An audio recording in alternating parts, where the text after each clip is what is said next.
اهدنا الصراط المستقيم. Allah adalah sumber jaminan keselamatan. Allah adalah sumber jaminan keselamatan. Maka Allah memberikan fasilitas keselamatan kepada siapapun yang mohon diselamatkan. Kok bisa? Ini perbuatan. Kalau mau iya, kalau enggak. Kapan jaminan keselamatan diberikan Allah kepada kita? Kalau memang Allah boleh memilih memberi atau tidak, kan mana suka. Kapan? Yaitu hanya disediakan bagi hamba yang ittiba kepada al-huda, pakai alif lam, bukan sembarang hidayah, tapi setidak-tidaknya dua yang sudah pasti, yaitu Al-Quran dan As-Sunnah.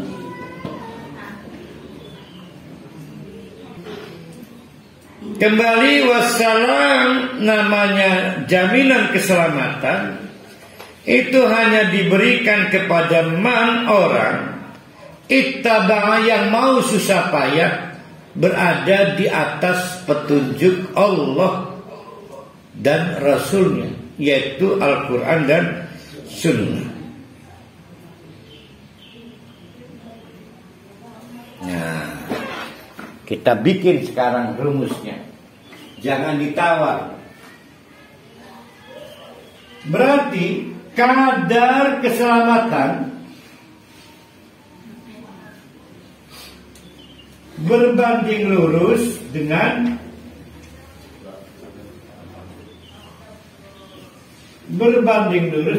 kadar nggak ada taat, kadar ittiba.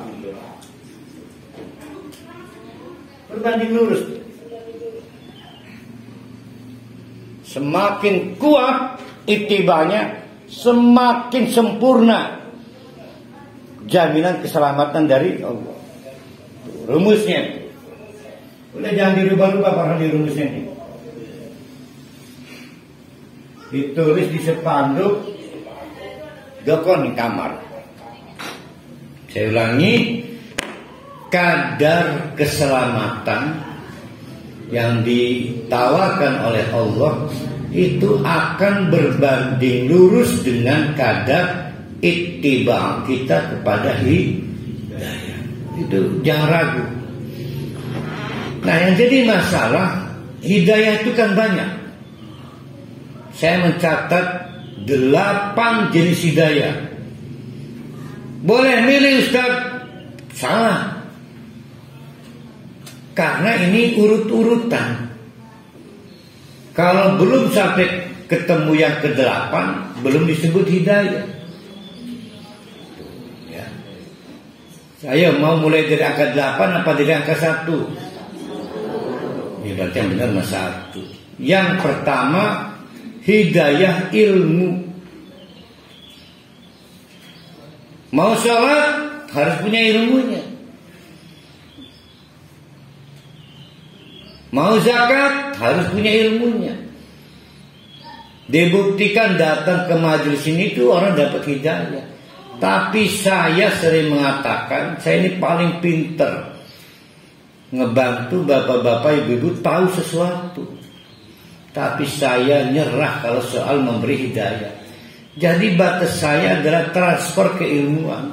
Tapi punya ilmu sendiri, mau mencari ilmu itu juga hidayah. Tapi hidayah ilmu. Nah, akhirnya tahu para hali. Luar biasa Ustaz ya, salat tahajud. Tapi gak mau tahajud para halinya. Karena masih ada hidayah kedua. Namanya hidayah iroda. Punya kemauan. Kemauan itu dikirim Allah. Ya, kemauan itu hadiah dari Allah. Ada orang yang paham soal tahajud, ilmunya paham. Dari A sampai Z besar dan Z kecil. Tapi tidak dibikin punya kemauan sholat tahajud. Nah, kemauan itu hidayah dari Allah. Sedangkan tidak mau adalah bisikan setan. Selama kita masih punya darah, setan itu masuk lewat darah kita. Pengen gak kemasukan setan? Mati, darahnya kan berhenti. Jadi selama darah mengalir, maka mintalah irodah kepada Allah. Akhirnya alhamdulillah Pak Jamal bersemangat sholat tahajud. Menggebu-gebu sampai semua orang ditelepon Bu Nena. Bu dokter, tolong saya bangunkan jam 2 ya, saatnya semangat ya. Jemper, rematik kumat. Karena kudro itu hidayah dari Allah. Hidayah kudro. Gini, paling apa lu dicatat gini ya?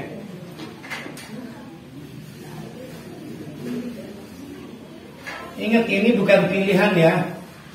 Al-hidayah. 1, hidayatul ilmu. 2, hidayatul iradah. 3, hidayatul qudrah. Kemampuan. Badan sehat, ongkos ada, waktu ada. Jangan dipikir yang kita rancang nyaan aman ya. Allah bisa menggagalkan semuanya. Makanya minta kudrah, kemampuan. Apalagi pergi umroh haji mau lebih pelik lagi karena kemampuannya. Jadi dimampu. Nah, siapa yang dapat hidayah kudrah, istilah bahasa Indonesianya dimampukan. Dimampukan. Alhamdulillah, akhirnya batal encok Pak Jamal. Bisa sholat tahajud. Tak, udah wudu segala. Gagal jadi amal. Gagal jadi amal. Ternyata datang si setan. Pak Jamal posting biar orang lain terinspirasi. Ikut jejak Pak Jamal. Maka istri bangunin, Ma, ini baru 4 rakaat, ini foto bapak.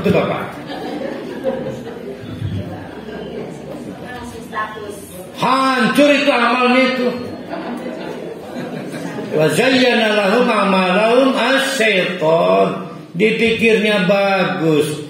Lagi sholat istrinya foto diposting. Kata setan biar inspiratif. Hancur itu. Melindungi amal seperti Nabi Ibrahim dengan Ismailnya meringis nangis.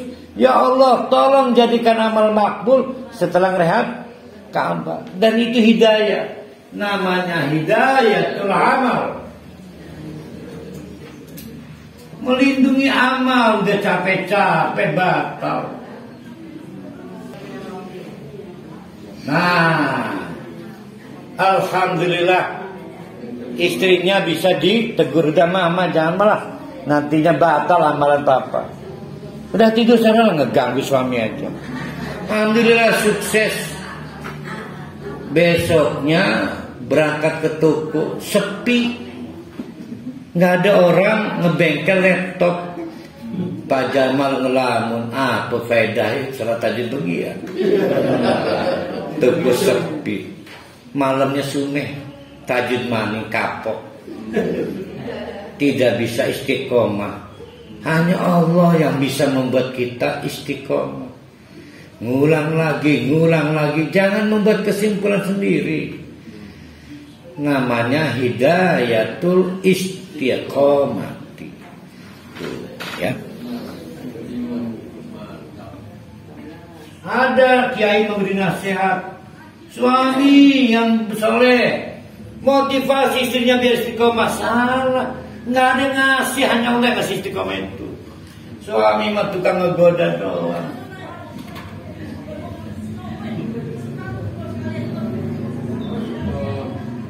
Hanya Allah yang punya tuku istiqomah itu. Maka minta kepada Allah istiqomah. Alhamdulillah Jamal pas mau maghrib datang orang mau nyapis laptop. Alhamdulillah. Malam saya mau tahajud lagi ya. Dan berlangsung sampai sebulan istiqomah. Tapi tahajudnya karena dunia. Enggak, sudah mulai habit. Tapi ngelamun dan apa ya enaknya tahajud ya. Sehingga tidak sangat ingin berbagi pada istrinya. Beda dengan mah pernah minum anu enggak? Enak banget. Apa? Es teler Intan di seberang belakang UIN, di belakang Carrefour. Mereknya Intan, Garut, es teler Garut, Park Laundry kan. 14.000. Kalau yang memurah di gerbang Lopang Indah.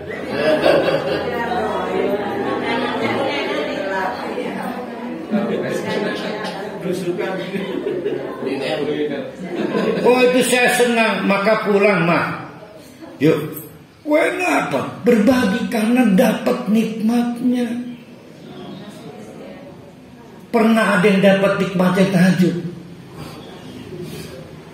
Nah maka minta pada Allah hidayatul halawati, hidayah menikmati manisnya amalan, lezatnya amalan. Baru tuh posting tuh ke istrinya. Jadi yang lain ditutup, istrinya itu yang ngebuka. Wah ini susah, ini dari Allah ini halawat ini. Yang bisa dapat lezatnya amalan itu pasti dikasihnya Allah. Enggak ada kursusnya, enggak ada. Bentuknya baik. Nah kebera-bera. Tadi kan saya cerita sebuah Intan. Mama, enak banget sirupnya merah pisang. Ah itu saking nikmat. Itu namanya halawatul amal. Kadang juga disebut halawatul iman. Nah ini yang jadi masalah hidayah ke-7 dan ke-8 ini. Ini Pak yang biar kerok ini. Yaitu adanya faktor mani', pencegah. Jamak taksirnya al-mawani'. Maka di situ namanya hidayatu sorfil mawani'. Sorfil menghindar dari, pencegah amal. Apa itu? Apa yang mencegah amal? Sorfil mawani', jamak dari plural jadi mani', pencegah. Manik ya. Infak pembatalnya apa? Pencegahnya.